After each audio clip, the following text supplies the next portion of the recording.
Episode 7, More Than He Can Hold. The hospital hallway was quiet, too quiet. Even the sound of footsteps was swallowed up by the beige walls and soft lighting. Outside, rain tapped against the windows, slow and steady, like time itself was hesitating. Chen Yu stood outside room 208, plastic bag in hand. He didn't go in right away. Instead, he stared at the small whiteboard by the door that read, "Patient needs rest. No more than 15 minutes per visitor." He didn't need 15 minutes. He just needed her to be okay. Inside, the room smelled faintly of rubbing alcohol and sterilized linen. His mother was thinner than last week. She turned her head slowly, eyes half-lidded. A weak smile tugged at her lips as he approached. He sat down quietly, placing the bag of sliced pears on the table beside her. "You don't have to keep bringing things," she whispered, voice soft like tissue paper. Chen didn't answer. He peeled one slice and handed it to her. She tried to take it, but her fingers were trembling. He fed her instead. No words. Just small, careful motions. Outside the room, Chen found his father leaning against the hallway wall, sipping cheap vending machine coffee. His tie was loose, shoes soaked, hair flat from the rain. "She's tired," Chen said softly. His father nodded. "She hasn't been able to eat properly." Chen's eyes flicked to the floor. "I gave her some pear. Small pieces." Silence. Then, the older man exhaled through his nose. "They increased the medication dose. Means the cost's going up too." Chen's stomach clenched. "How much?" His father didn't answer right away. Just stared out the window, watching the rain trace thin lines down the glass. Then, finally, "Too much." Back at home that evening, Chen sat at the small kitchen table while his father counted receipts under a dim bulb. Bills. Tuition. Hospital invoices. One corner of the table was stacked with unopened mail. Chen stayed silent. He watched how his father's fingers trembled. How he rubbed his eyes with the heel of his palm. How he took off his glasses and pressed the bridge of his nose, like maybe if he pushed hard enough, the numbers would shrink. Chen stood quietly, picked up his bag, and left. He didn't say where he was going. That night, dorm room. The rain had followed him back to campus, trailing behind like a shadow. By the time he reached the dorm, his hoodie was soaked. Li Wei looked up from his bed when the door opened. Chen stepped inside, silent, hair dripping, eyes heavy. He didn't even change. Just dropped onto his bed, turned his back, and pulled the blanket over his head. Wei watched him. He didn't even complain. He always complains about the rain. He didn't say anything. Just lay there, pretending not to care. But he didn't turn his eyes away for a long time. Narrator. That night, Chen Yu didn't sleep. He stared at the ceiling long after the lights were out, long after Wei's breathing had evened. And in the dark, he made a decision. He would find a job. He would do it alone. Because that was what he had always done. Carry everything. Until something broke. Dorm rooftop, midnight. The sky was low, painted in clouds that never wept. Chen Yu leaned against the rusted railing, hoodie pulled tight, face tilted toward the wind. A faint hum of city noise reached him from far below. In his hand, a half-empty paper cup. Bitter. Sharp. Not his. He'd picked it up from a senior who said nothing, just passed it over and kept walking. He drank it anyway. Again. And again. His mother's face. His father's shoulders. His own name on a job ad he saved and deleted twice. None of it made sense anymore. All he wanted, just for one night, was silence that didn't feel like failure. In the rain, in the silence. The night had grown heavier. The rain had softened to a mist outside, but inside the dorm hallway, everything felt damp, sticky with heat and something more invisible, something tense.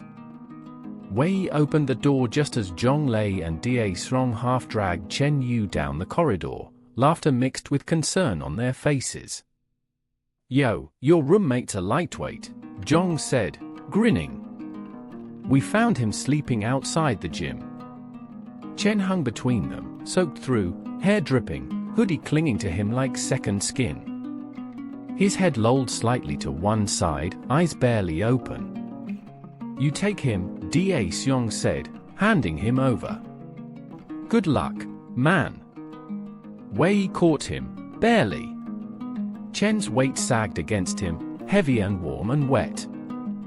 Wei nodded, murmuring, "Thanks, guys." The others laughed and left, the sound of their footsteps fading into the damp hallway. Now it was just Wei and Chen. And the quiet between them. Chen mumbled something incoherent against Wei's shoulder. The fabric of his shirt dampened instantly. Wei grimaced. "You're soaked, idiot." Chen didn't respond, only leaned harder. Wei shifted, hooking an arm under Chen's. "Come on. Shower first." The bathroom was cold, tiles slick under their shoes.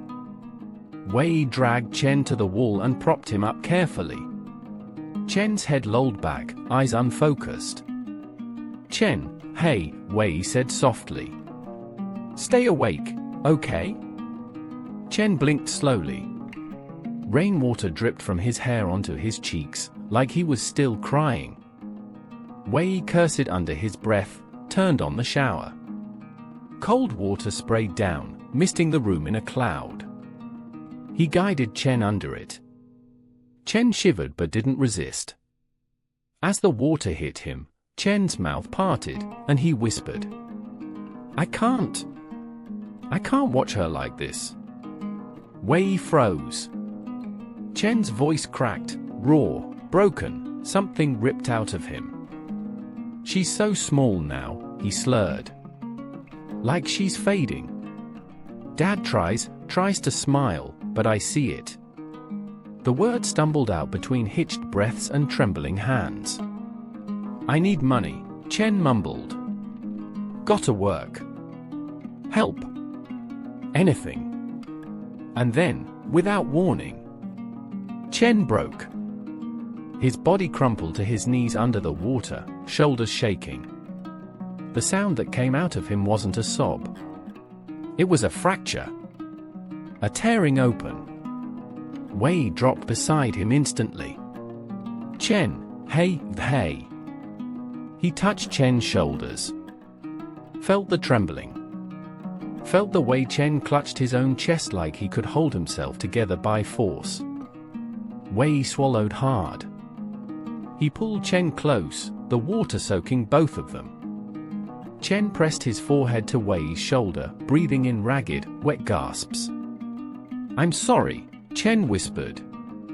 "I'm sorry." Wei tightened his arms. "It's not your fault," he said, voice low, fierce. Chen didn't seem to hear. He just clung tighter. After what felt like forever, Chen went limp again. Wei gently pulled him back. "Come on," he whispered. "Let's get you dry." He stripped the hoodie off Chen's body. The soaked shirt clung stubbornly to skin. Wei's fingers fumbled at the hem, peeling it up slowly. Chen's skin was hot under the cold water. Wei's breath hitched. Chen's body was solid, shoulders broad but thin from exhaustion. Scars crisscrossed faintly along his ribs, old ones from who knew when.